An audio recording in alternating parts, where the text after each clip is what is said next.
Parabéns pro Ibama pela grande vergonha.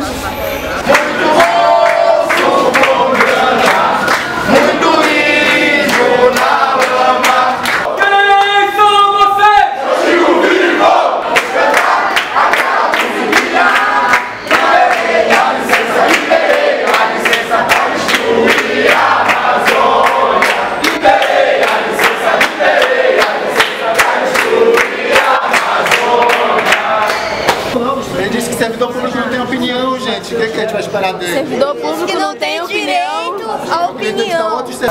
E o superintendente, mesmo que seja em exercício do IBAMA, como é que agora a gente vai debater com ele enquanto funcionário. Como é que um funcionário não tem noção de posicionamentos que o IBAMA toma a nível de Belo Monte, que é o projeto que está em voga e é o projeto, enfim, que está na cara da gente. Eles iniciam, mas da mesma forma, vocês têm que vir pra cá com a gente.